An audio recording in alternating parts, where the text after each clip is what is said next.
بسم الله الرحمن الرحيم. إن الحمد لله نحمده ونستعينه ونستغفره ونعوذ بالله من شرور أنفسنا وسيئات أعمالنا. من يهده الله فلا مضل له ومن يضلل فلا هادي له. أشهد أن لا إله إلا الله ولي الصالحين، وأشهد أن محمدًا عبده ورسوله صلى الله تعالى عليه وعلى آله وأصحابه ومن سار على نهجهم واقتفى أثرهم إلى يوم الدين وسلم تسليمًا كثيرًا. أما بعد،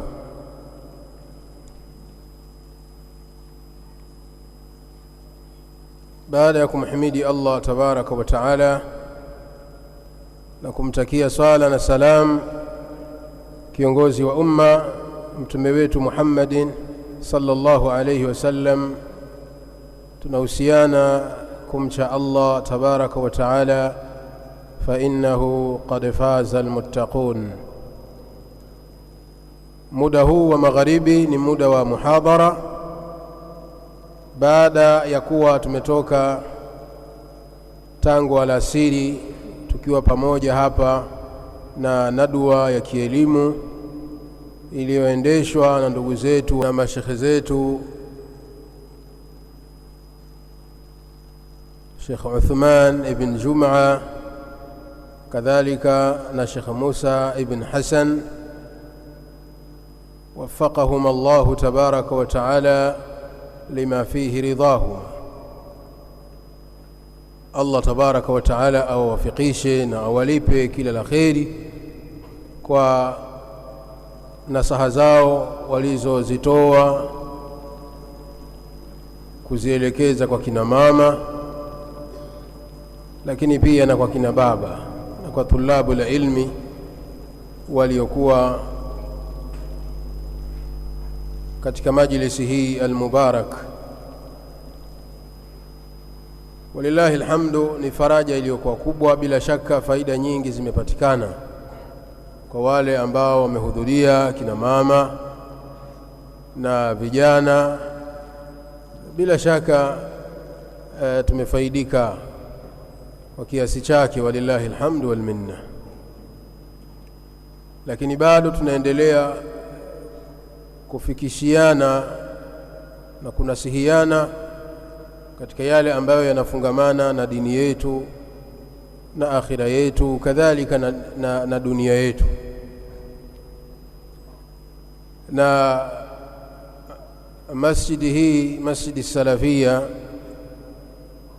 katika maeneo haya ya Kiluvya, ni kituo cha kielimu. Hiki ni kituo cha kielimu ambacho kituo hiki kinalea vijana wa Kiislamu.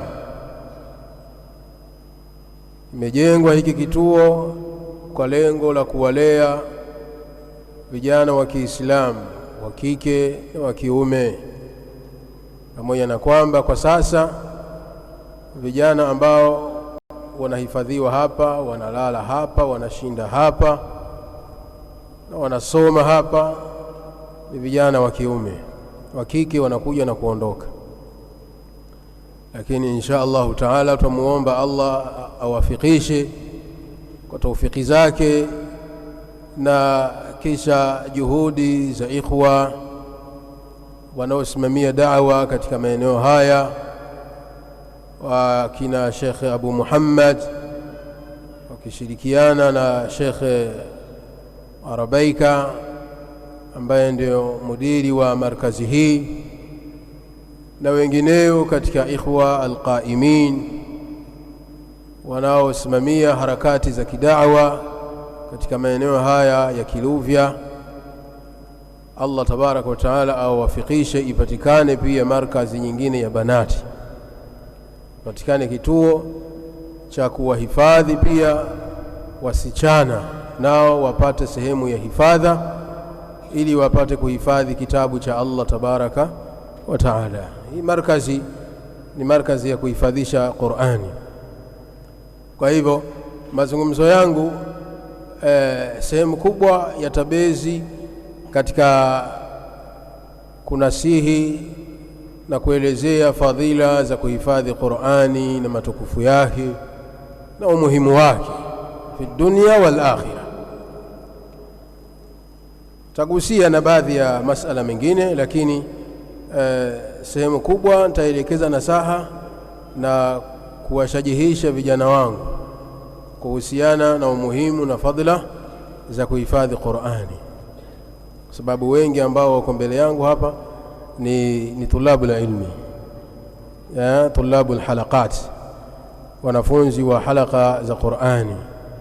Kwa hivyo mna haja kubwa kusikia maneno ya tashjii, maneno ya kuwashajihisha kuhusiana na jambo hili na ibada hii adhima mnayoifanya, ibada ya talabul ilmi, ibada ya hifdhu kitabillahi, ibada ya kuhifadhi kitabu cha Allah subhanahu wa ta'ala, ambayo ni ibada kubwa mno, ni ibada iliyokuwa nzito. Allah tabaraka wa ta'ala atuwafikishe sisi pamoja na nyinyi.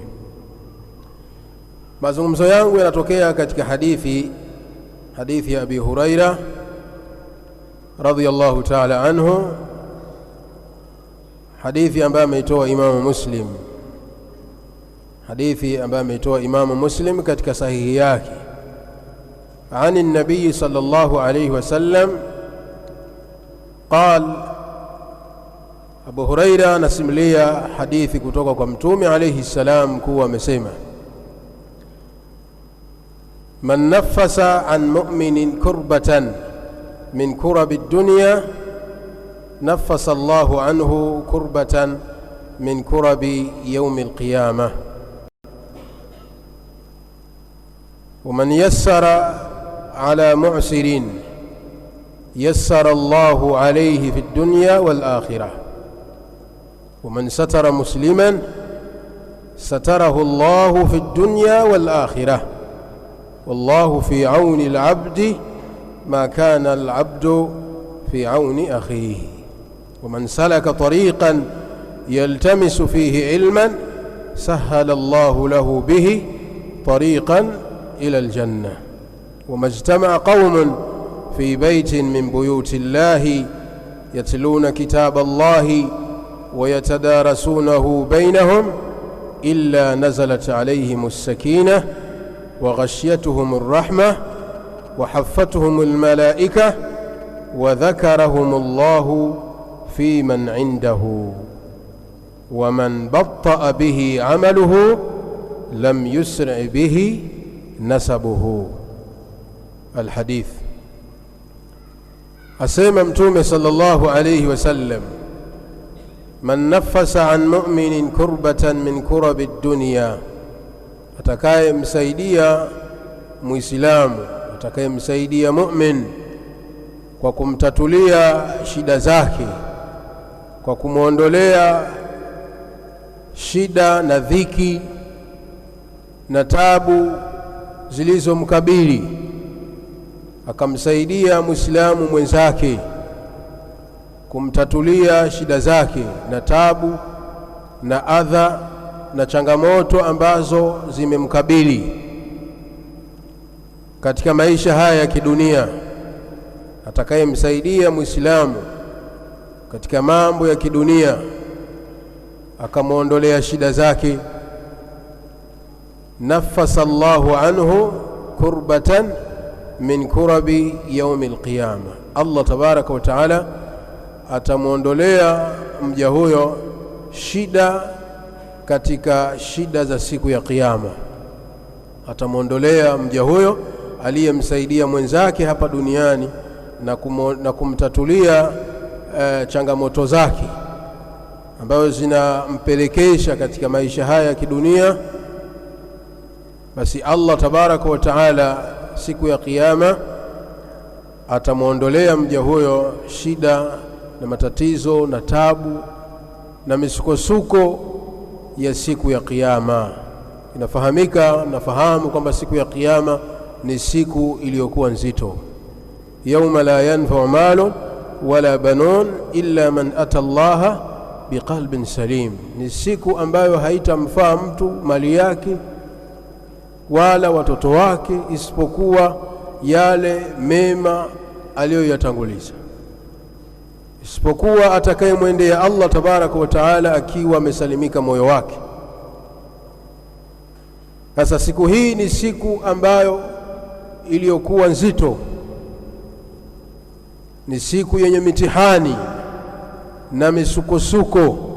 Sasa muislamu yoyote atakayemsaidia muislamu mwenzake hapa duniani, akamtatulia shida zake, akamuona muislamu mwenzake anahangaika, ana shida, anahitaji msaada katika mambo ya kidunia, akamsaidia imma katika upande wa kimali au katika upande wa kielimu na mengineyo, au katika upande wa ushauri, akamshauri katika mambo ambayo yana maslahi na yeye na kumwepushia yale ambayo yatamletea madhara, Allah tabaraka wa taala atamsaidia mja huyo na kumtatulia na kumuondolea shida za siku ya kiyama.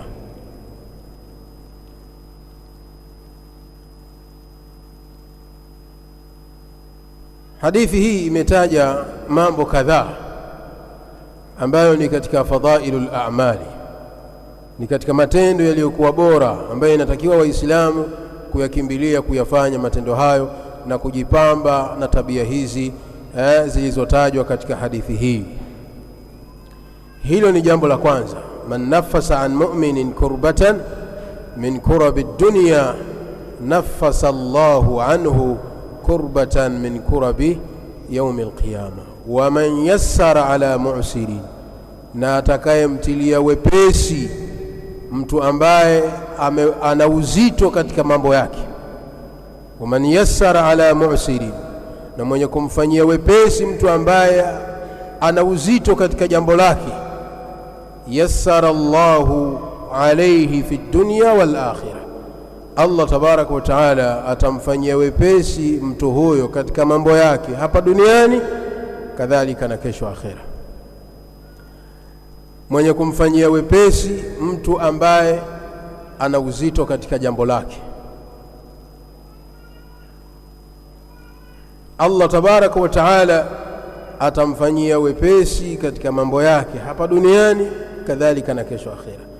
Na wanasema ahlul ilmi, at-taysiru ala al-mu'siri, kumfanyia wepesi mtu, kumsahilishia mambo yake mtu ambayo ni mazito, min jihati al-mali, katika upande wa mali, kumfanyia wepesi mtu katika jambo lake ambayo anahisi uzito, min jihati al-mali, katika upande wa mali, yakunu imma, jambo hili linafanyika imma biindharihi ila almaisara, kwa kumsubirisha na kumngojea mpaka atakapopata wepesi wa kulipa deni. Ikiwa mtu huyo unamdai, yani mathalan unamdai muislamu mwenzako, muda wa kulipa mliokubaliana umefika, akawa hana uwezo wa kulipa, basi wewe ukamwambia usiwe na pressure, khudh rahataka,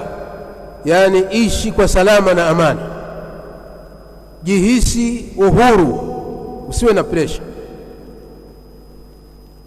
fanya mambo yako kwa utaratibu, utakapopata hiyo pesa insha Allah taala utanilipa. Ukampa muhula, ukamwongezea muda majanan, bila kumwekea deni na kumzidishia deni, kwamba na kuongezea miezi miwili tena, baada ya miezi miwili, baada ya kulipa 110,000 itabidi ulipe 120,000. Hii ni riba ya deni. Sasa wewe ukamwongezea muda, ukamwambia khudh rahatak, utakapopata basi utanilipa, imma baada ya miezi miwili, baada ya miezi mitatu, ukijaliwa tu utanilipa. Hii ni sehemu ya kumtilia wepesi mtu ambaye ana uzito, yani mtu ambaye unamdai, muda wa kulipa deni umefika, hajaweza kulipa, basi mpe muhula. Hii ni katika taisir ala almu'sir. Hii ni sehemu ya kwanza ya kumfanyia wepesi mtu ambaye ana uzito katika jambo lake. Au bilwad'i anhu in kana ghariman, au kumsamehe lile deni. Kama mtu huyo anadaiwa, unamdai, ima ukampa muhula ukamwongezea muda au ukamsamehe moja kwa moja kwamba kutokamana na majango ulionayo na hali ulionayo kwa sasa naona huwezi kulipa deni hili bila shaka. Au unasemaje? Mwenyewe anakuambia inshallah nitajitahidi, lakini wewe unamwangalia mwenzako kwa namna anavyotabika na kadha, basi ukamsamehe lillahi tabaraka wa taala kwamba mimi nimekusamehe hili deni, nimelisamehe kwa ajili ya Allah tabaraka wa taala. Hii ni sehemu ya taisiru ala almu'siri, ni sehemu ya kumfanyia wepesi muislamu mwenzako katika jambo ambalo limemkwaza katika upande wa madeni. Au bi'itaihi ma yazulu bihi i'saruhu, au kwa kumpa sehemu ya mali ambayo itamsaidia na kukidhi haja zake ili aweze kuondokana na umaskini. Humdai muislamu mwenzako, bali unajua hali yake na mazingira yake, ukaona mtu huyu ana haja ya kusaidiwa, ukamsaidia sehemu katika mali yako, sadaqatan, imma kwa sadaka au zakatan au zaka au msaada tu wa kawaida, unamsaidia mwenzako bitigha mardhatillah, kutaraji radhi za Allah tabaraka wa taala, ukampa sehemu katika mali ambayo itamsaidia ili aweze kujikidhi kutokamana na kujikimu kutokamana na umaskini. Wa kullu dhalika fadlun, na njia zote hizi zina fadhila. Ukifanya mojawapo katika hizi ambazo zimetajwa hapa, basi ufahamu ya kwamba Muislamu utakuwa ni mwenye kupata ujira uliokuwa mkubwa. Na ujira wako wewe ni kwamba an yuyassira Allahu alayka fi dunya wal akhirah, kwa vile ambavyo umemfanyia wepesi Muislamu mwenzako, ukamtatulia shida zake, alikuwa ametingwa, ukamfanyia wepesi, hajui atakula nini mchana, ukamfanyia wepesi akajua kwamba nitakula kitu fulani na familia yangu, hajui kwamba usiku ukoje, ukamfanyia wepesi akapata kujua kwamba usiku leo watoto watafurahi kwa msaada wako, basi hii ni sababu Allah tabaraka wa taala naye kukufanyia wepesi katika mambo yako hapa duniani, kadhalika na kesho akhera. Allah tabaraka wa taala atakufanyia wepesi katika mambo yako hapa duniani, katika miamala yako, katika biashara zako na mengineyo. Allah tabaraka wa taala atakufanyia wepesi katika mambo yako, kadhalika huko akhera atakutilia wepesi na kukuondolea misukosuko ya siku ya kiyama, ikiwa ni mujazatan bijinsi al-amal, ikiwa ni malipo yanayotokamana na ile kazi ulioifanya. Hal jazaa'ul ihsani illa al-ihsan, hayakuwa malipo ya wema isipokuwa ni wema. Al-jazaa'u min jinsi al-amal, malipo yanakwenda kutokamana na matendo, malipo yanatokamana na matendo ulivyoyafanya. Ukifanya mema, basi utarajie malipo yaliyokuwa mazuri mbele ya Allah tabaraka wa taala, na ukifanya maovu, basi utarajie na utegemee kupata malipo ambayo hayaridhishi, iwapo hautatubia ukarudi kwa Mola wako subhanahu wa taala. Kisha akasema Mtume sallallahu alayhi wasallam, waman satara musliman satarahu Allah, na mwenye kumstiri Muislamu, waman satara musliman, na mwenye kumstiri Muislamu, satarahu Allah, Allah tabaraka wa taala naye atamstiri. Kwa maana man raa musliman ala qabihin falam yudhhiruhu linnasi fayakunu jazaa'uhu an yasturahu Allahu fi dunya,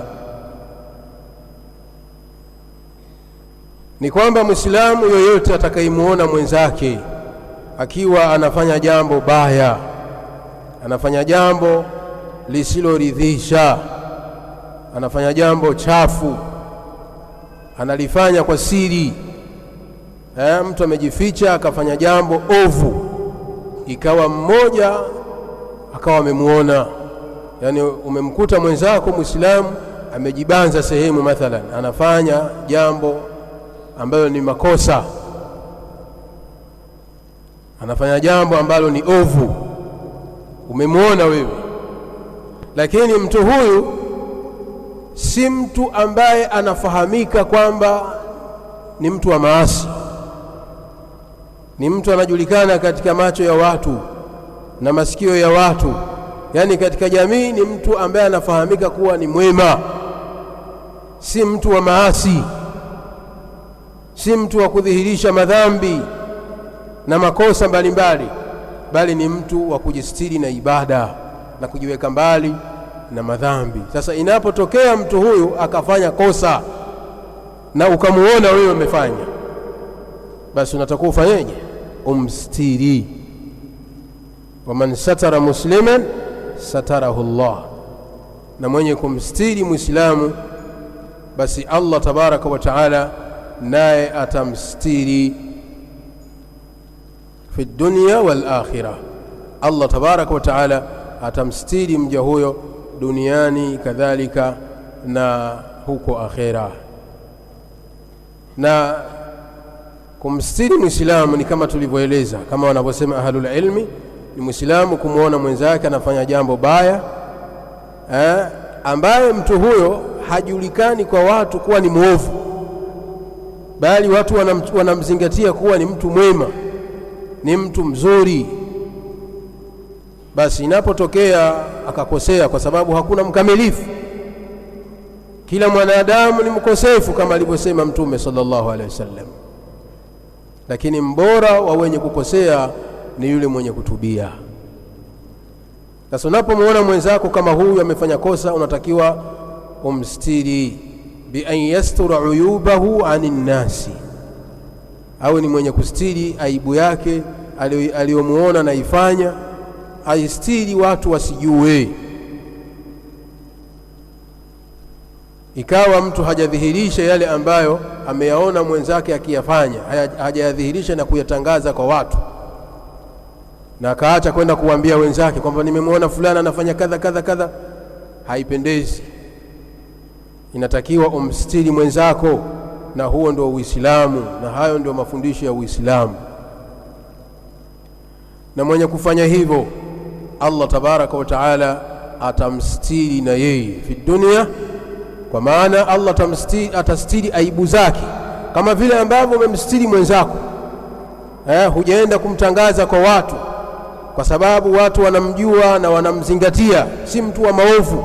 Basi na wewe ulivyomuona amefanya jambo ovu ukamstiri, basi Allah tabaraka wa taala atakustiri na wewe, atastiri zile aibu zako. Watu hawatojua zile kasoro zako, Allah atazifunika. Na hata watu wakikuona pia Allah tabaraka wa taala atawawafikisha watu hao wasikutangaze na wewe, kama ambavyo hukumtangaza muislamu mwenzako. Kadhalika wayasturahu fil akhirati an ahli almawqif, pia Allah tabaraka wa taala atamstiri mja huyo siku ya kiyama, atastiri aibu zake kunako watu waliosimama katika kiwanja cha mahshar. Na wanasema wanachuoni, hii kumstiri muislamu anastiriwa yule ambaye man kana masturan la yu'rafu bi shay'in min al-ma'asi, mtu ambaye amejihifadhi, hajulikani na hafahamiki kwa watu kuwa ni mwenye kutangaza, ni mwenye kufanya maovu, huyu ndio anafanyaje? Anastiriwa. Wa amma almujahiru, ama mtu ambaye ni muovu anadhihirisha maovu yake, wengine wanatupia mitandaoni na mfano wake, anafanya machafu waziwazi, fahadha la yustar, huyu hastiriwi, bali huyu anakemewa alanan, waziwazi. Kama vile anavyotangaza maovu waziwazi, pia anakemewa waziwazi, na huko ndio kumstiri na kumnusuru. Ama yule ambaye amejihifadhi, lakini ikatokea siku akakosea au zalla akateleza, kwa sababu hakuna mkamilifu kati yetu, basi unapomuona wewe mwenzako muislamu ameteleza, unatakiwa uweze kumstiri na usitangaze yale uliomuona na yafanya. Umeelewa hapa Waislamu? Kuna tofauti ya mtu ambaye anatangaza maovu na mtu ambaye hatangazi na hajulikani kwa machafu. Kisha akasema Mtume sallallahu alayhi wasallam, wallahu fi auni al-abdi ma kana al-abdu fi auni akhihi, na Allah tabaraka wa taala ni mwenye kumsaidia mja. Allah subhanahu wa ta'ala anakuwa ni mwenye kumsaidia mja wake kwa muda ambao mja huyo ni mwenye kumsaidia mwenzake. Ai man aana akhahu musliman, mwenye kumsaidia ndugu yake Muislamu katika mambo ambayo anahitajia msaada, imma msaada wa kimali, msaada wa kielimu, msaada wa nguvu, msaada wa fikra, msaada wa ushauri na wengineyo, katika mambo ambayo mwenzako anahitaji umsaidie, amekwama, basi ufahamu ya kwamba Allah tabaraka wa taala na yeye atakusaidia. Ukifanya juhudi ukaenda mbio kutatua shida za Muislamu mwenzako, ukamsaidia pale ambapo amekwama, sa'allahu fi qada'i hajatihi, basi Allah tabaraka wa taala atakuwa ni mwenye kukidhi na kumtatulia haja zake na shida zake Muislamu huyo. Faljazau min jinsi al-amal, kwani malipo yanatokamana na amali ulivyoifanya. Kwa hivyo vile ambavyo utakavyomfanyia Muislamu mwenzako ndivyo Allah tabaraka wa taala naye atakufanyia kama Mola wako. Ukimsaidia mwenzako, basi Allah tabaraka wa taala atakusaidia katika mambo yako. Wallahu fi auni al-abdi ma kana al-abdu fi auni akhihi. Na hivi ndivyo walivyoishi wema waliotangulia. As-salaf, wema waliotangulia, walikuwa wakiishi sambamba na haya mafundisho ya Mtume Muhammad sallallahu alayhi wasallam, kusaidiana baina yao wao kwa wao. Katika lile jambo ambalo una uwezo wa kumsaidia mwenzako, watu walikuwa ni wenye kusaidiana. Leo hii imekuwa ni kinyume. Waislamu wamekuwa si wenye kusaidiana isipokuwa wachache, bali mwingine ikifikia hatua akusaidie, basi atakusaidia katika yale ambayo anajua anapata faida ambayo itamrudia na yeye. Tayari kwamba mtu yuko tayari akusaidie, lakini baada ya kukusaidia, tayib, madha baada dhalika, nikisha kusaidia wewe, mimi nitanufaika nini katika msaada huu? Nitafaidika nini katika msaada wangu kwako? Hautapata malipo kwa Allah, Sheikh. La, nenda, Allah atakusaidia, Sheikh. Ndio maisha ya sasa, sawa. Bali jambo hili mpaka imefikia hatua kwa tulabul ilmi, kwa wanafunzi katika madarisi, misikitini. Mwanafunzi mwenzako ametatizika kusoma imma aya au hadithi au chochote katika ilmu, anahitaji msaada wako wewe ambaye tayari umempita, umemzidi mustawa, anakuomba umsaidie. Huna mpango na kumsaidia, kwa sababu unaona kwamba ukimsaidia haupati faida yoyote. Unasahau ya kwamba ukimsaidia mwenzako katika ilmu, kwanza unakuwa umeongeza maarifa, umefanya murajaa katika kile ambacho utakacho muelekeza na kumfundisha, umezidisha elimu, lakini pia umepata ujira kwa kumfundisha mwenzako kile ambacho asichokijua. Kwa kusaidiana si tu kusaidiana mali, maana wengine wakisikia kusaidiana au akisoma hadithi hii anaona kwamba misaada, wallahu fi auni al-abdi ma kana al-abdu fi auni akhihi, anajua kwamba ni misaada tu ya pesa.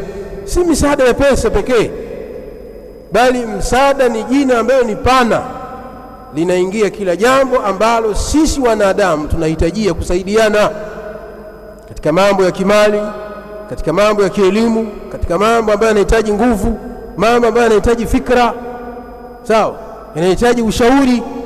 Mtu anahitajia uweze kumsaidia. Sasa unapomsaidia mwenzako kwa chochote katika mambo yaliyokuwa mazuri, basi Allah tabaraka wa taala naye anakuwa ni mwenye kukusaidia katika mambo yako. Sote tunategemea kwa Allah tabaraka wa taala msaada, atusaidie Allah subhanahu wa taala.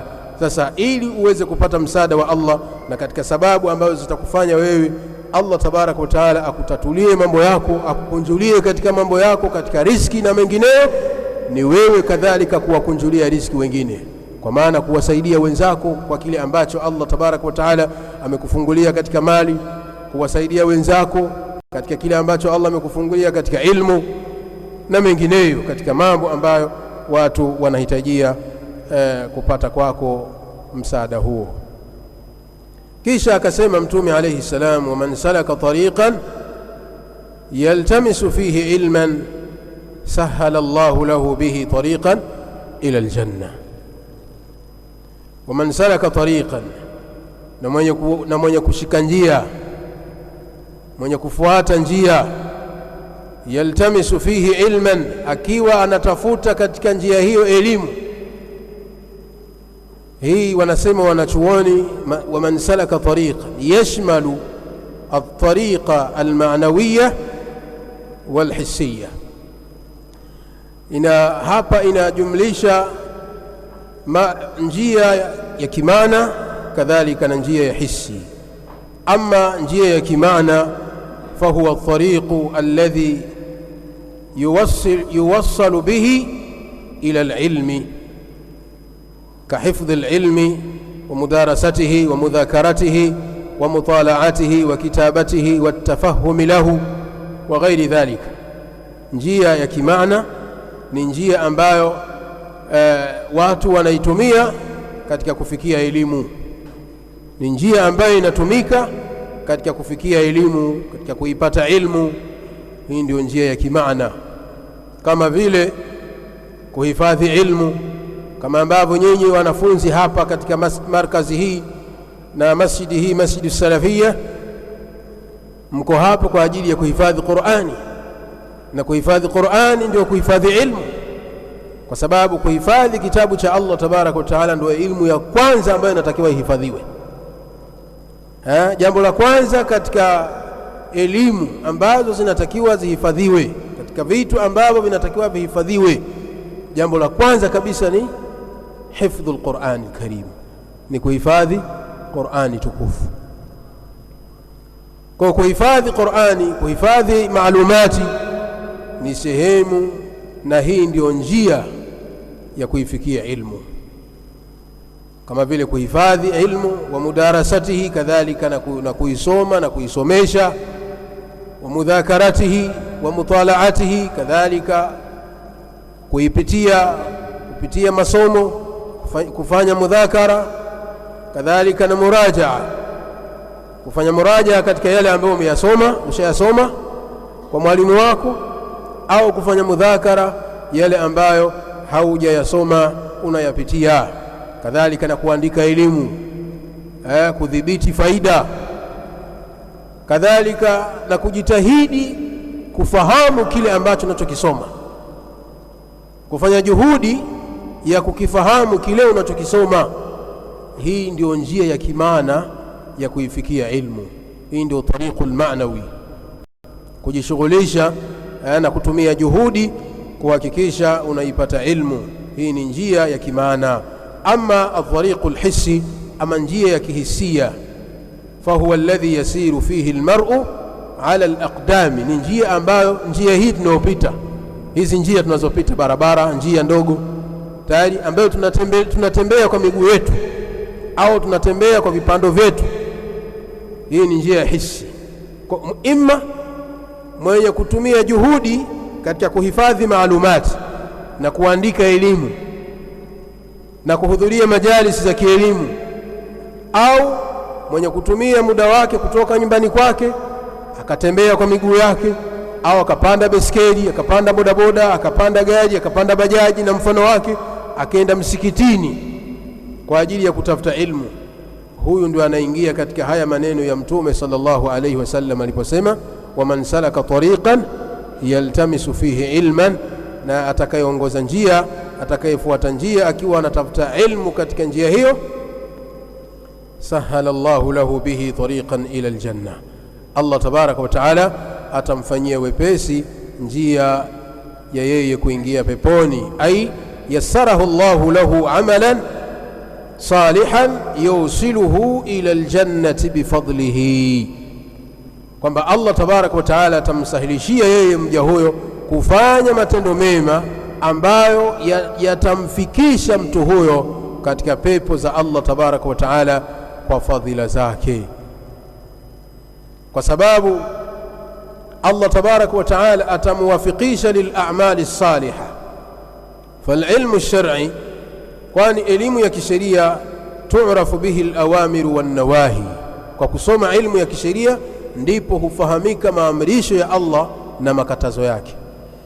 Wayustadallu bihi ala at-tariq alladhi yurdi Allah tabaraka wa taala, na kwa elimu ya kisheria ndipo mtu hupata mwongozo wa kuifuata njia iliyokuwa sahihi, njia yenye kumridhisha Allah tabaraka wa taala, wa yusilu ila aljannati, na njia yenye kumfikisha mja katika pepo za Allah tabaraka wa taala. Huwezi kufikia, yani huwezi kupita katika njia sahihi, njia iliyonyoka, njia yenye kumridhisha Allah tabaraka wa taala na kukufikisha katika pepo zake, isipokuwa ni kwa kupita na kufuata mafundisho ya elimu ya kisheria. Kwa maana kuhudhuria majalisi za kielimu, kwenda misikitini kusoma qala Allahu qala rasuluhu qala sahabatu, ili uweze kuijua njia sahihi, uweze kujua hili jambo hili ni halali, uweze kulifanya, na jambo hili ni haramu uweze kuliacha. Na hii ndio njia ya wewe kufika kwa Allah tabaraka wa taala ukiwa umeridhiwa na umesalimika. Kwa hiyo kutafuta ilmu ya kisheria ni sababu ya wewe Muislamu kusahilishiwa njia ya kuingia janna. Fa talabul ilmi tariqun ila aljanna, kutafuta ilmu ni njia moja kwa moja ya kukupeleka peponi. Kwa hivyo nyinyi tulabul ilmi ambao mko hapa, mmewaacha wazazi wenu na walezi wenu, pamoja na kwamba mnawapenda wazazi wenu, mmewaacha kina mama, sababu watoto wanawapenda sana kina mama kama ambavyo mama zao wanawapenda watoto wao. Lakini mmewaacha mama zenu na baba zenu, mmekuja hapa. Wakati nimefika hapa nimeulizia watoto hapa, kuna watoto nawauliza, unaitwa nani? Naitwa fulani bin fulani. Unatoka wapi? Mimi natoka Morogoro. Mimi natoka sehemu fulani, natoka Tanga. Haya, ukiangalia kitoto kidogo kimetoka Tanga huko, tena huko milimani. Saa zingine ameacha wazee wake, amekuja huko. Umekuja hapa Masjid Salafia Kiluvya, umekuja kufanya nini? Umekuja kutalii? La, talaban lililmi, umekuja kutafuta ilmu. Tena elimu ambayo umekuja kuichukua hapa ni a'dhamul ulum, ni elimu iliyokuwa kubwa, ambayo ni hifdhu kitabillahi tabaraka wa taala. Umekuja kuhifadhi kitabu cha Allah tabaraka wa taala. Basi fahamu ya kwamba wewe upo katika fadhila iliyokuwa kubwa, upo katika fadhila iliyokuwa kubwa, na Allah tabaraka wa taala akuthibitishe uweze kufikia malengo yako na uhifadhi kitabu chake na uweze kukifanyia kazi. Na baada ya kuhifadhi, Allah kuwafikishe uendelee na mwendelezo wa kielimu, na usiishie kuhifadhi tu, bali uwe ni mwenye kuendelea kusoma elimu nyinginezo. Kisha akasema Mtume sallallahu alayhi wasallam, wama ijtamaa qaumun fi baitin min buyuti llah, na hawatajikusanya watu katika nyumba miongoni mwa nyumba za Allah tabaraka wa taala. Wa buyutullahi fil ardi almasajid, na nyumba za Allah tabaraka wa taala hapa ardhini ni misikiti. Na Allah tabaraka wa taala akaegemeza misikiti kwake yeye. Adhafa Allahu almasajida ilayhi tashrifan wa ta'dhiman, Allah tabaraka wa taala ameegemeza misikiti kwake yeye kwa lengo la kutukuza na kuonesha utukufu na nafasi wa hii misikiti, kwa sababu ni sehemu ambazo anatajwa Allah tabaraka wa taala na anatukuzwa Allah jalla fi ula kwa kutajwa jina lake, na waja kujikurubisha kwa Allah tabaraka wa taala bisalati, kwa kusali, wa tilawa, na kusoma Qur'ani. Fahuwa min babi idafati almakhluqi ila alkhaliq. Kwa hivyo Allah tabaraka wa taala akaegemeza misikiti kwake yeye kuonesha utukufu na ubora na nafasi ya misikiti. Akasema Mtume sallallahu alayhi wasallam, na hawatajikusanya watu katika nyumba miongoni mwa nyumba za Allah tabaraka wa taala, yatluna kitab Allahi, wakikisoma kitabu cha Allah, wayatadarasunahu bainahum, na wakisomeshana. Hapa yatluna kitab Allah, wakikisoma kitabu cha Allah. Hapa mnaingia nyinyi tulabul ilmi wa halakati za tahfidh. Hapa wanaingia kwanza awaliya, wanafunzi wa halakati za Qur'ani ambao wanajikita misikitini na katika madarisi kusoma na kusomeshana na kuhifadhishana kitabu cha Allah tabaraka wa taala. Yatluna kitab Allah, wakikisoma kitabu cha Allah, kwa maana wayatadarasunahu bainahum, na wakisomeshana. Wakisoma Qur'ani, kwa maana baadhi yao wanasoma na wengine wanafuata, wanasoma pale waliposoma wenzao, au wanasoma baadhi yao, wengine wanasikiliza. Wayatadarasunahu bainahum, na wanasomeshana hicho kitabu cha Allah kwa kufafanuliana, baadhi yao kuwafanulia wengine, kutafsiriana maneno ya Allah tabaraka wa taala. Wale wanaojua wanawatafsiria wale wasiojua. Walimu wanawafanya kazi ya kuwasomesha na kuwahifadhisha Qur'ani wanafunzi wao na kuwafundisha baadhi ya tafsiri za aya tayari, ili kufahamu maana ya maneno ya Allah tabaraka wa taala na kuweza kumwomba Allah tabaraka wa taala kuwafikisha kuyafanyia kazi. Wayatadarasunahu bainahum. Na Mtume sallallahu alayhi wasallam ameeleza kuhusiana na fadhila ya kuisoma Qur'ani na kuisomesha, kama alivyosema, khairukum man ta'allama al-Qur'ana wa 'allamahu, mbora wenu ni yule atakayejifunza Qur'ani na akaifundisha. Umekuja hapa mwanafunzi, umekuhifadhi Qur'ani, umesoma kuanzia qaida nurania au qaida yoyote, walillahi alhamdu. Baada ya kumaliza qaida umeingia kuhifadhi Qur'ani, umehifadhi kuanzia juzu ya kwanza mpaka juzu ya mwisho ya 30, na umefanya murajaa kwa mwalimu wako, walillahi alhamdu, umekuwa na ilmu. Basi baada ya kuipata elimu hii ya kuhifadhi Qur'ani, usibaki nayo wewe peke yako. Nenda na wewe kaweke halaka, wafundishe wenzako, uitoe elimu yako kama ambavyo walimu wako waliitoa ya kwao wakakupa na wewe.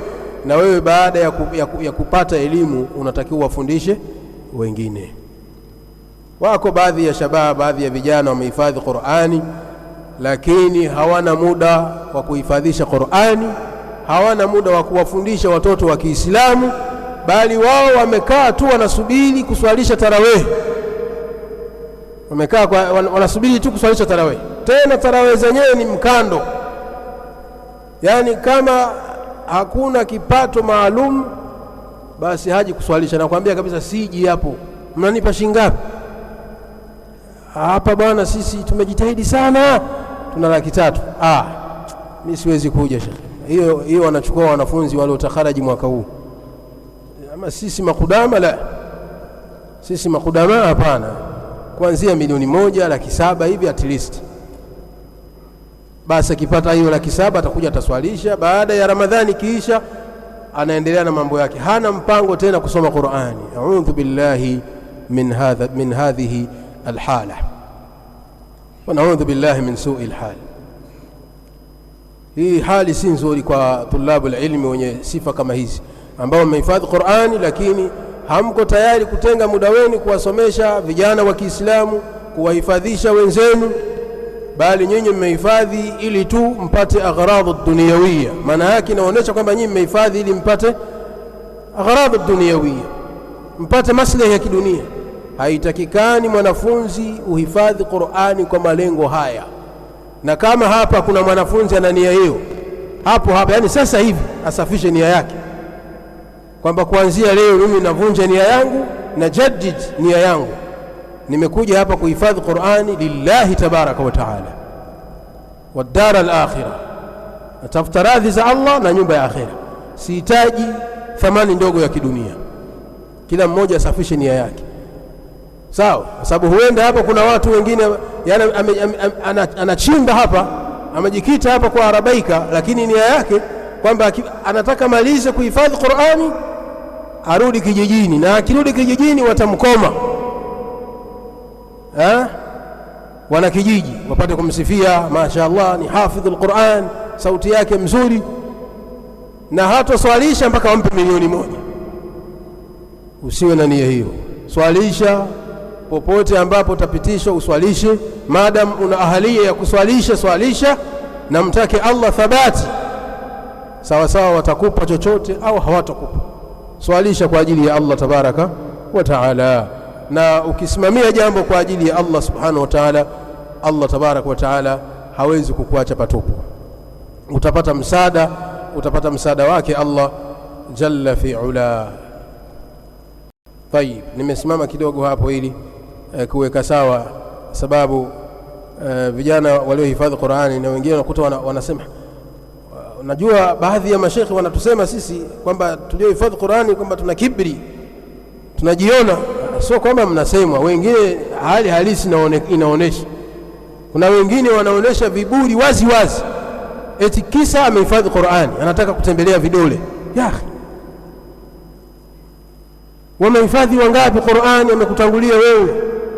Je, wana kibri kama ulicho nacho? Wanafanya hayo unayoyafanya wewe? Kuna watu wamehifadhi Qur'ani lakini wanatawadhu, na hii ni alama ya kuonesha kwamba ulihifadhi Qur'ani lillahi tabaraka wa taala, na hujahifadhi Qur'ani kwa lengo la maslahi ya kidunia na kutaka watu wapate kukusifia na kutembea na kuonesha mbawa zako kwamba wewe ni mwamba. Sasa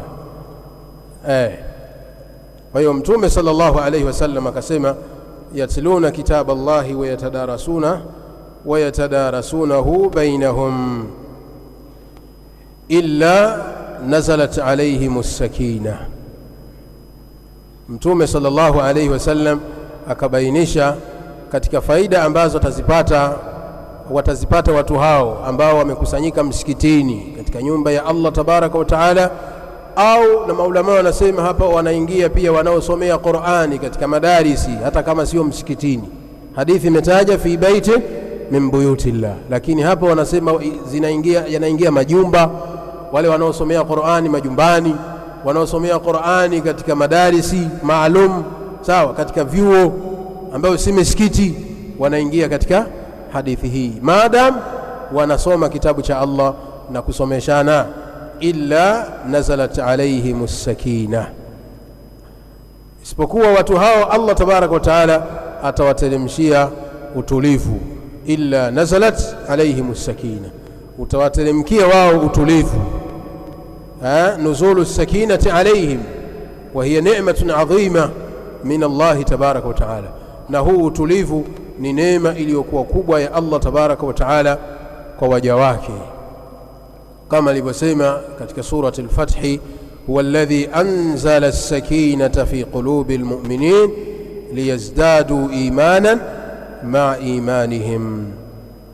Hili ni jambo la kwanza katika mambo na faida ambazo wanazipata watu wanapokusanyika misikitini au sehemu yoyote kwa ajili ya kusoma kitabu cha Allah tabaraka wa taala, kuhifadhi Qur'ani na kusomeshana Qur'ani, kadhalika na elimu nyinginezo.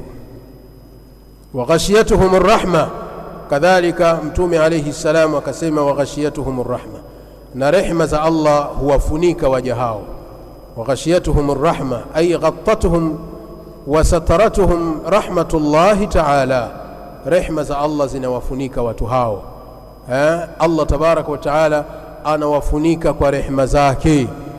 Kwa maana vijana nyinyi mlioko hapa msikitini masaa 24 muda wote mko hapa msikitini na maeneo ya msikiti kwa lengo la kusoma Qur'ani na kuhifadhi Qur'ani, mko katika rehma za Allah tabaraka wa taala, mmefunikwa na rehma za Allah jalla fi ula muda wote ambao mnapokuwa mmeketi msikitini mkiwa mnasoma kitabu cha Allah tabaraka wa taala.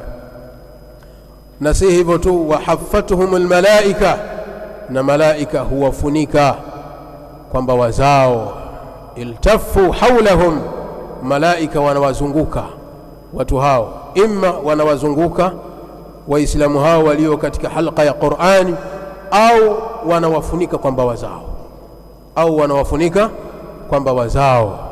Malaika wanambawa wanawafunika kwamba wazao, au wanawazunguka waislamu hao, wanafunzi hao walio katika vikao vya kiilmu, vikao vya kusoma Qur'ani na kuhifadhi Qur'ani, mnakuwa mmefunikwa na malaika, ta'dhiman lisani'ihim, kuonesha utukufu wa kile kitendo na ile kazi wanayoifanya wanafunzi hao, kuonesha ubora wa hilo jambo na hiyo ibada mnayoifanya ya kusoma Qur'ani na kuhifadhi Qur'ani na kusomeshana Qur'ani. Wastima'an likalami Allah ta'ala, kadhalika malaika wanafanya hivyo, wanawazunguka wanafunzi kwa lengo la kusikiliza maneno ya Allah tabaraka wa taala yanapokuwa yanasomwa. Hiyo ni faida nyingine katika faida ambazo wanazipata waislamu wanafunzi wanapokuwa katika vikao vya kielimu, wa bil khusus kikao cha tahfidhi ya Qur'ani, kikao cha kusoma Qur'ani, ni kwamba Allah tabaraka wa taala huwateremshia utulivu wa nyoyo zinakuwa katika utulivu na nuru na huda. Moyo wako unakuwa hauna wasiwasi. Allah tabaraka wa taala na kuondolea maradhi ya wasiwasi na maradhi mengineyo ya nyoyo, kwa sababu ya wewe kutumia muda wako kuisoma Qur'ani na kuihifadhi Qur'ani. Moyo wako unahisi baridi, unakuwa salama, unakuwa katika utulivu. Lakini pia Allah tabaraka wa taala anawafunika kwa rehema zake, lakini pia malaika wanawazunguka na kuwafunika kwamba wazao, na kuwaombea dua wanafunzi wanaokisoma kitabu cha Allah tabaraka wa taala. Mwisho akasema Mtume sallallahu alayhi wasallam, wa dhakarahumullahu fi man indahu, na Allah tabaraka wa taala anawataja waja hao, anawataja kwa uzuri, anawasifia wanafunzi hao wanaokisoma kitabu chake Allah tabaraka wa taala.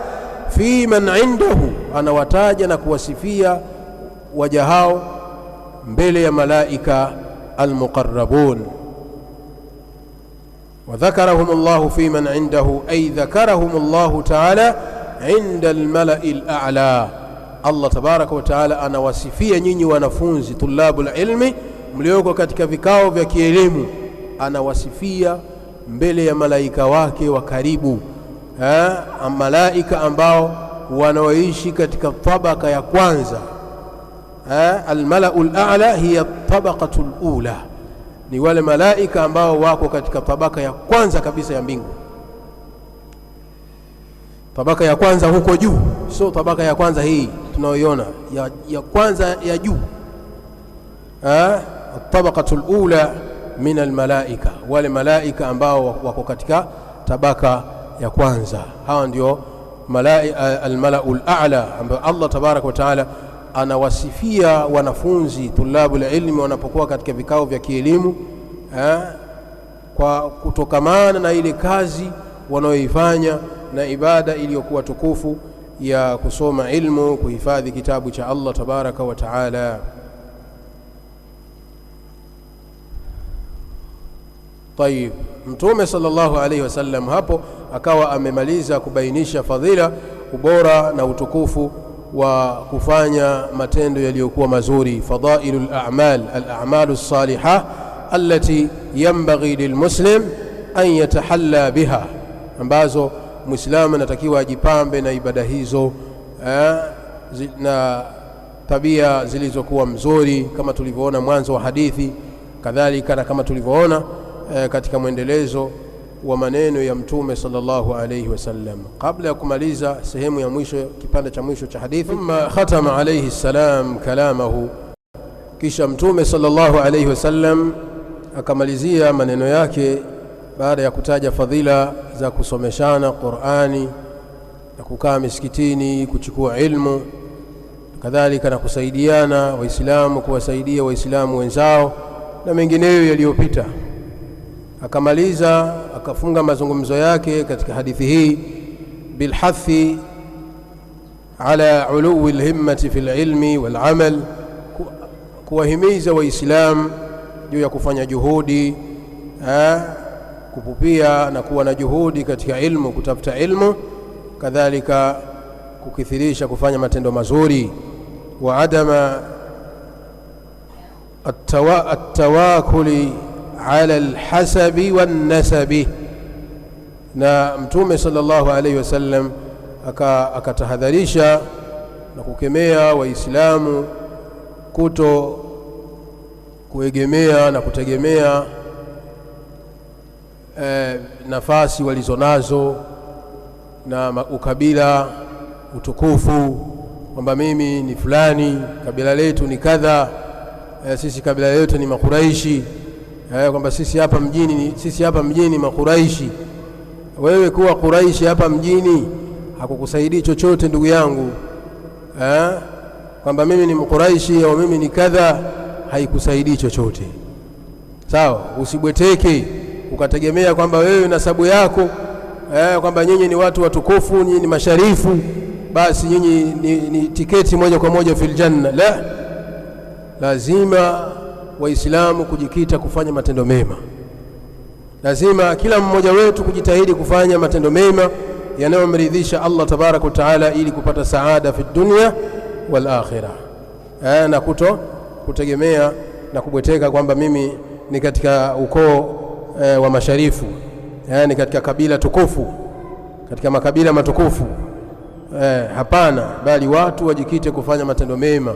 Ndio akasema alayhi salam, waman batta bihi amaluhu lam yusri bihi nasabuhu, ay man kana amaluhu naqisan lam yulhiquhu nasabuhu bimartabati ashabi al-a'mali as-salihati, yule ambaye matendo yake yatamfanya kuwa ni mzito. Man batta bihi amaluhu, yule ambaye matendo yake yatamfanya kuwa ni mzito. Lam yusri bihi nasabu yake na utukufu wake hautamfanya kuwa ni mwepesi abadan.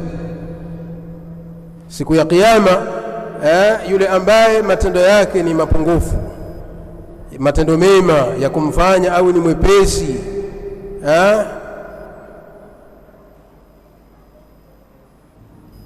hayatomfaa mtu huyo na hatopata kuwa mwepesi siku hiyo, isipokuwa kwa kufanya matendo mema. Ama mtu asiyefanya matendo mema akategemea kwamba yeye nasabu yake itamuokoa na itamfanya kuwa ni mwepesi, asahau hilo. Mtume sallallahu alayhi wasallam amelikanusha kwamba yule ambaye matendo yake yatamfanya kuwa ni mzito, kwa maana atakuwa ni mwenye kupunguza kufanya mema, akawa ni mwenye kufanya maovu, basi matendo hayo hayatomfanya yeye kuwa mwepesi, bali atakuwa ni mzito kwa vyovyote atakavyokuwa, hata kama atakuwa ni Mkuraishi, haijalishi, kwa sababu kabila au utukufu wa nasab, ukoo, kwamba sisi ukoo wetu ni ukoo uliokuwa mtukufu. Jambo hili halitakusaidia wewe mbele ya Allah subhanahu wa ta'ala. Chenye kukusaidia ni wewe Muislamu kujitahidi kujikita katika kufanya matendo yaliyokuwa mema yanayomridhisha Allah subhanahu wa ta'ala. Hadithi hii ni hadithi ambayo ni ndefu na tumeifanyia taaliki kwa upesi, yani tumeipitia katika hali ya haraka, lakini inahitaji ufafanuzi mpana zaidi ya huo. Lakini tumekwenda haraka kuchunga pia wakati, lakini pia kuangalia mustawa wengi ambao tunaoongea nao, tulabul ilmi, wanafunzi ambao ni wadogo. Kuna baadhi ya mambo unayaacha kwa kuchunga na kuangalia akili ya wale ambao wanayapokea. Ndani ya hadithi hii tunapata faida, bayanu fadilati i'anati an-nas. Tunapata faida ya kwanza kabisa, umuhimu wa kuwasaidia watu tunapata faida katika hadithi hii umuhimu wa kusaidiana, kwamba natakiwa waislamu tuwe ni wenye kusaidiana katika yale ambayo inafaa na inapendeza kusaidiana sisi kwa sisi. Kadhalika hadithi hii inahimiza fihi alhathu ala talabi alilmi, hadithi hii inahimiza kutafuta ilmu ya kisheria wa tilawati alqur'ani alkarim, na inahimiza kuisoma Qur'ani wa hifdhihi, na kuhifadhi Qur'ani wa tadrisihi, na kuisomesha Qur'ani baada ya kuisoma. Baada ya kuisoma Qur'an na kuihifadhi, na wewe unatakiwa uwe ni mwenye kutumia muda wako kuwasomesha wenzako.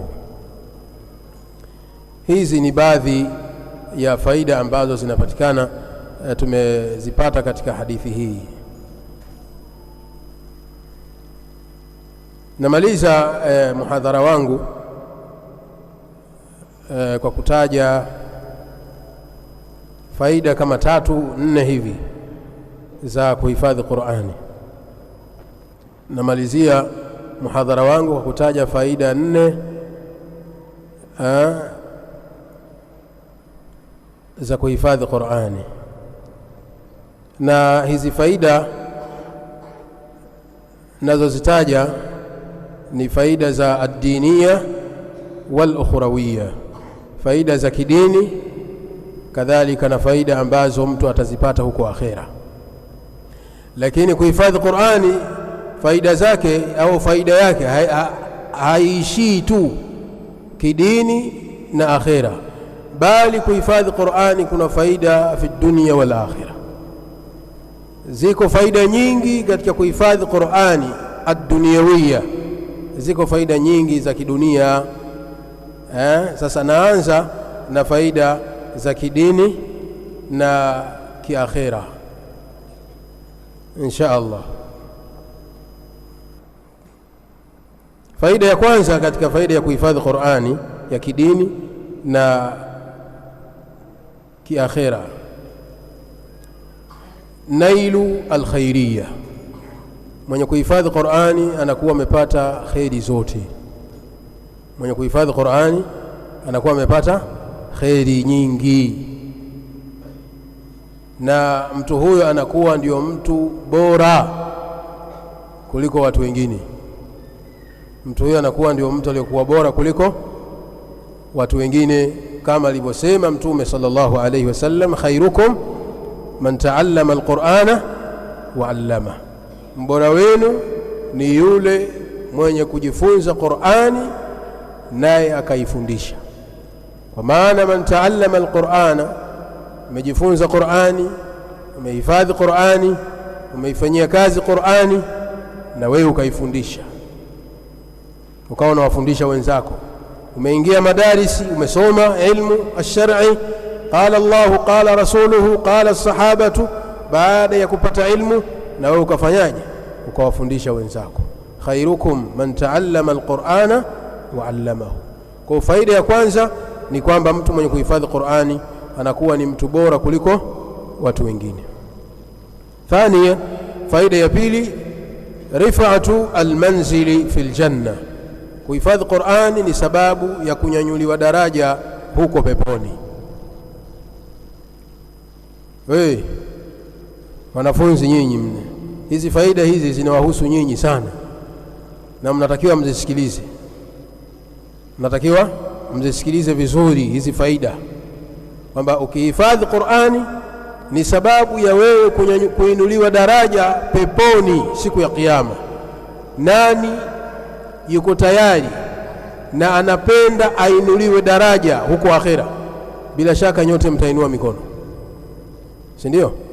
Sijasema tu kwamba ainue mkono, tungenyanyua sote, kwa sababu hakuna isipokuwa tunataraji kuingia janna na tunapenda kuingia janna, na tunapenda tutakapoingia peponi Allah tabaraka wa taala atupandishe nini?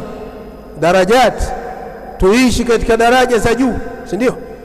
Au kuna wengine ambao wanapenda waishi daraja za chini?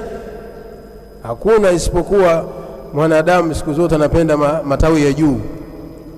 Siku zote mwanadamu anapenda aishi maisha ya juu.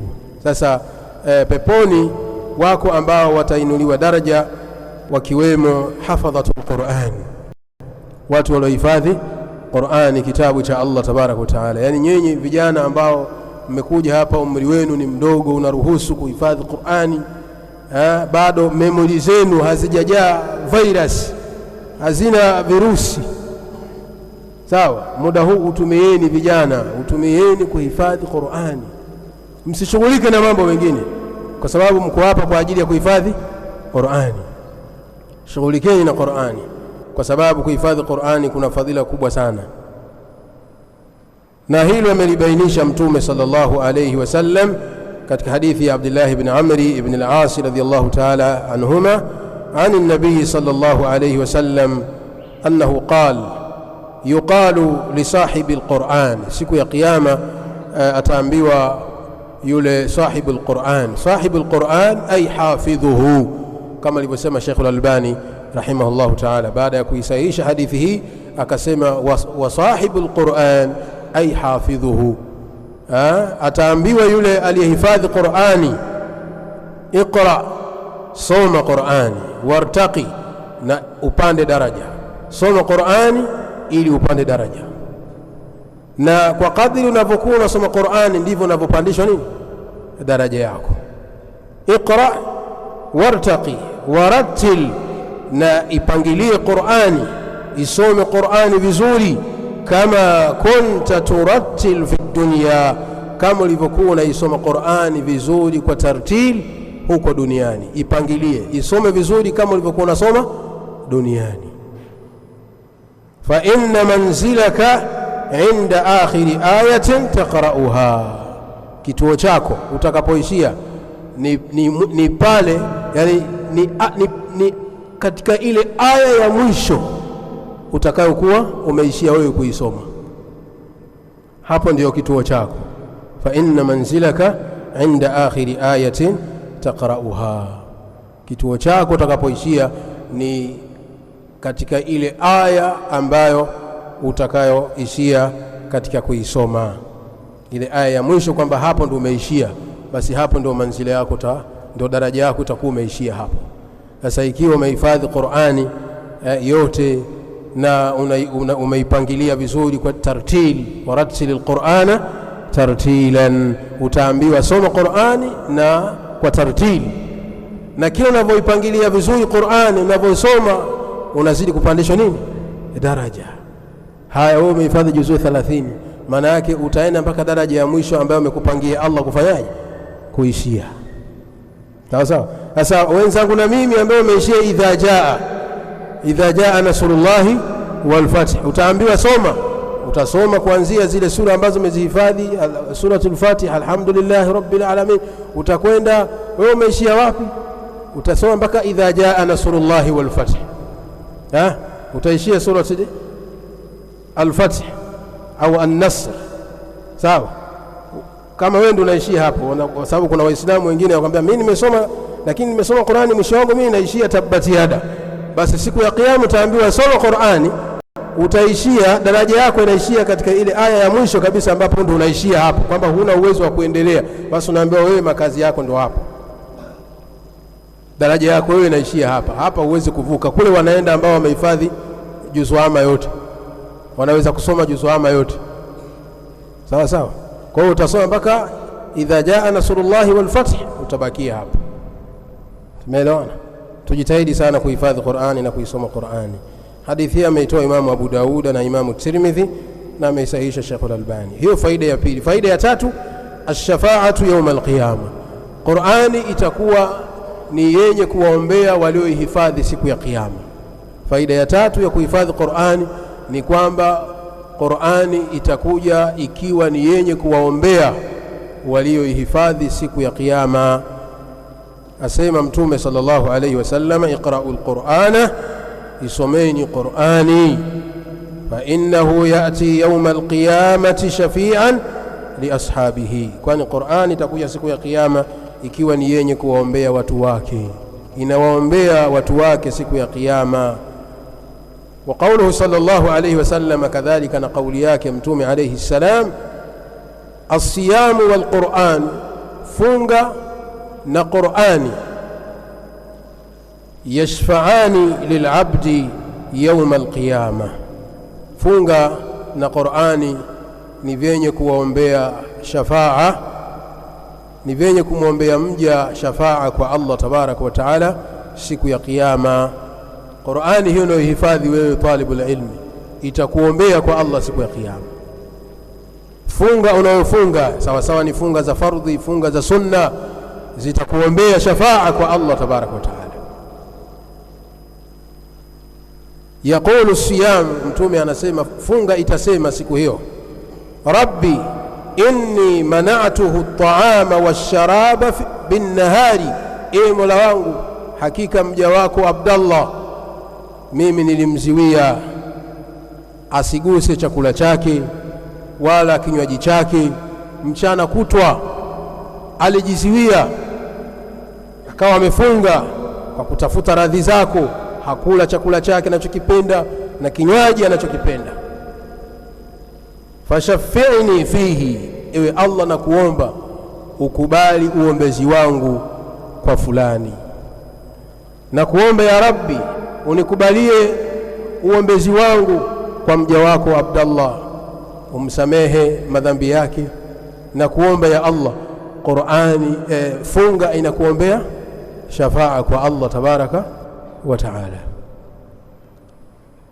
ويقول القرآن، na Qur'ani tasema, nyinyi watu wa Qur'ani, rabbi inni mana'tuhu an-nawma bil-layli, ya Allah hakika mja wako fulani nilimziwia mimi kutokamana na usingizi wake usiku kucha, au sehemu katika usiku nilimziwia, kwa maana hakulala kwa sababu ya kunisoma mimi. Hakulala mja wako huyo, alikuwa halali baadhi ya usiku kwa sababu ya kusoma Qur'ani na kuswali visimamo vya usiku. Anasimama na anaswali sunna tahajjud, anasoma Qur'ani, na mziwia na mnyima usingizi wake kwa sababu ya kusoma Qur'ani. Fashaffi'ni fihi, na kuomba ewe Allah unikubalie uombezi wangu kwake, msamehe mja wako. Inakuombea nini? Qur'ani. Allah tabarak wa taala anakubali uombezi wa funga na Qur'ani. Kumwombea nani? Mwanadamu aliyevihifadhi vitu hivi viwili, siyam na Qur'ani.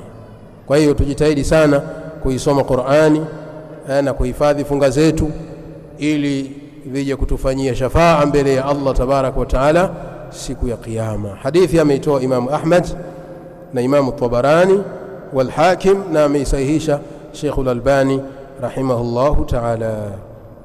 Faida ya mwisho, murafaqatul malaikati, mwenye kuhifadhi Qur'ani siku ya kiyama atakuwa na malaika wa Allah tabaraka wa taala, kwa maana atakuwa amesuhubiana na malaika waandishi waliokuwa watukufu. Mwenye kuhifadhi Qur'ani na akawa anaweza kuisoma vizuri Qur'ani bila kupata shida, basi atakuwa na kundi la malaika imma waandishi wa Allah tabaraka wa taala ambao ni katika malaika wake, kama alivyosema Mtume sallallahu alayhi wasallam, mathalu alladhi yaqra'u alqur'ana wa huwa hafidhun lahu, mwenye kuhifadhi Qur'ani mithili ya yule ambaye anahifadhi Qur'ani. Kwa maana Muislamu mwenye kutumia muda wake kuhifadhi Qur'ani, Muislamu mwenye kutumia muda wake kuisoma Qur'ani, mathalu alladhi yaqra'u alqur'ana, mithili ya mtu anayesoma Qur'ani wa huwa hafidhun lahu, hali ya kuwa ameihifadhi, ma'a as-safarati al-kirami al-barara, mja huyo atakuwa pamoja na malaika watukufu, malaika waandishi wa Allah tabaraka wa taala, wenye kuandika yale ambayo Allah tabaraka wa taala amewaagiza kuandika kwa waja wake. Haya ni maneno ya Mtume sallallahu alayhi wasallam, yanaonesha fadla ubora wa kuhifadhi Qur'ani ni kwamba mwenye kuhifadhi Qur'ani au mwenye kuisoma Qur'ani hali ya kuwa amehifadhi anakuwa pamoja na malaika wa Allah subhanahu wa ta'ala, atakuwa na malaika wa Allah subhanahu wa ta'ala watukufu, tena waandishi wa Allah jalla fi'ala, na nyinginezo katika faida zilizokuwa nyingi zenye kuonesha umuhimu na ubora wa kuhifadhi Qur'ani ad-diniya wad-dunyawiyya, ad-diniya wal-ukhrawiyya. Ama faida za kidunia ziko nyingi, ikiwemo kukuza mustawa wa kielimu.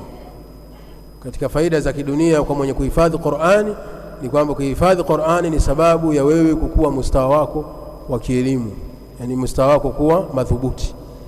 Lakini pia ni kukuza mustawa wa lugha ya Kiarabu. Mwenye kuhifadhi Qur'ani anakuwa, yani lugha yake ya Kiarabu akiongea inakuwa na nguvu, inakuwa nyepesi.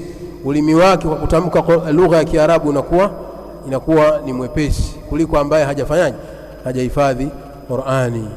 Kwa kuhifadhi Qur'ani, kutamka lugha ya Kiarabu, kuongea Kiarabu kwa kweli inakuwa ni vyepesi. Hizi ni katika faida za kidunia.